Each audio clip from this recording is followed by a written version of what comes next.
Good afternoon, everyone. Shalom. I'm David Menzar, spokesman for the National Public Diplomacy Directorate in the Prime Minister's office. Today is Monday, May 5th, day 577 since the October 7th atrocities. It's been 19 months since our nation was brutally attacked and our people taken. 59 hostages are being held by Hamas. Let me begin with a brief update and then I'll open up the floor to your questions. Please put your questions in the chat together with your name and news outlet and we'll take your questions. I begin with a heavy heart and a deep sense of duty. Today, we mourn the loss of courageous soldiers in Israel's armed forces. This raises the number of our fallen to 854, each one a son or daughter, a story, a life of promise taken away. Their sacrifice weighs heavily on all of us, but it also steels our national resolve. We honour them not only in grief, but in our unwavering commitment to defend this country and bring our people home. Sergeant Niv Dayag was 19 years old and from Ramat HaSharon. He lost his life in a car accident during an operational activity in the Golan Heights. Staff Sergeant Yali Seror was 20 and from Omer. He fell in battle in southern Gaza. Captain Noam Ravid was 23 years old and from Shari Tikva. Both these servicemen were in the elite Yahalom unit of the Combat Engineering Corps and were killed by an explosion inside a tunnel shaft in Rafah. They were laid to rest yesterday. And Sergeant Major in the Reserves, Dejen Daniel Sahalo, was 41 years old and from Rehovot.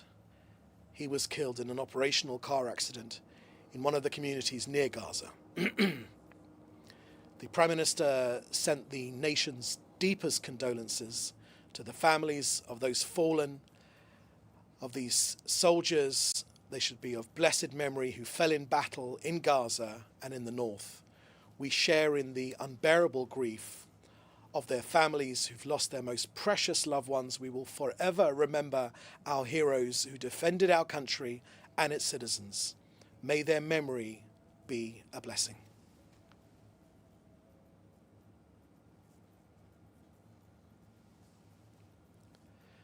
Next to Israel's expanded operations in Gaza, this week Israel is issuing tens of thousands of call-up orders to reservists in order to strengthen and expand our operations in Gaza.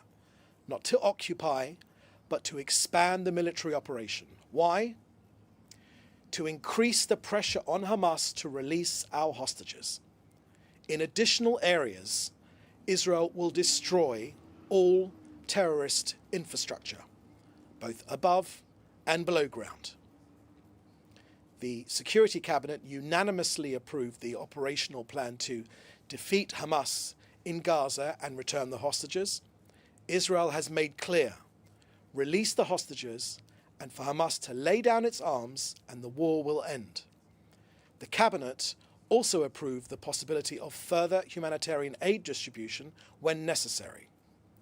Following the 25,000 trucks of aid that went into Gaza during the hostage release pause during that period alone, not to mention the 1.8 million tons of aid that have gone in before that, Israel knows that at this stage there is enough food in Gaza.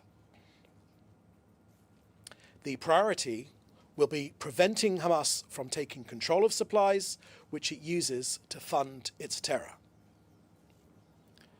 Next, on the Houthi attack on Israel yesterday, the initial inquiry by the commanding officer of the Israeli Air Force has concluded that the missile that fell into an open area adjacent to Ben Gurion Airport, our initial findings reveal no malfunction in the detection procedure or the interception systems or home front command alert mechanisms.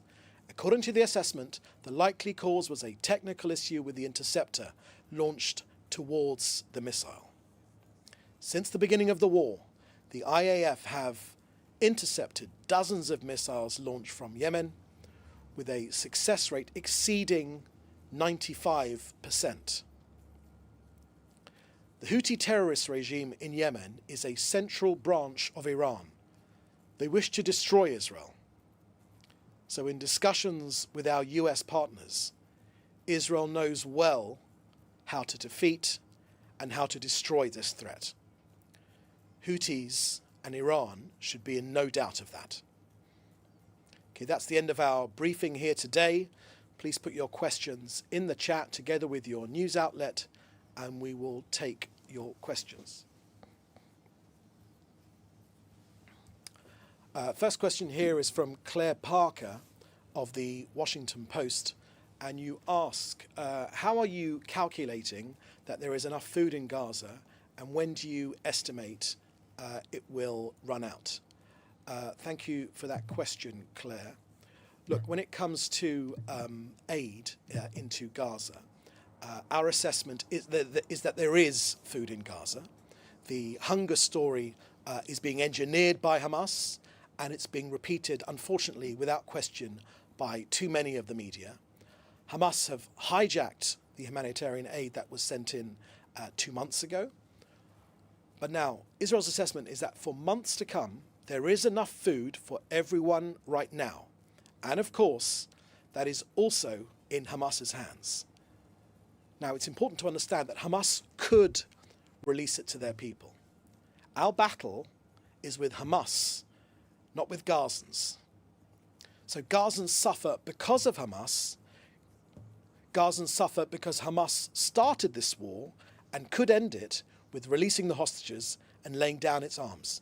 But Israel is examining ways in the future to see how we can deliver aid to those that need it, but not to Hamas, but rather to those that actually need it. And the examination is thorough, and it's also we're working out who actually is supposed to deliver the aid to the people on the ground without Hamas, again, hijacking the aid that is intended for ordinary people.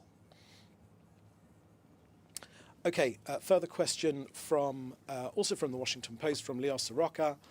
An Israeli official told Israeli media that the next stage of the campaign in the Gaza Strip would include conquering of Gaza and holding the territories. Can you elaborate which territories does it include?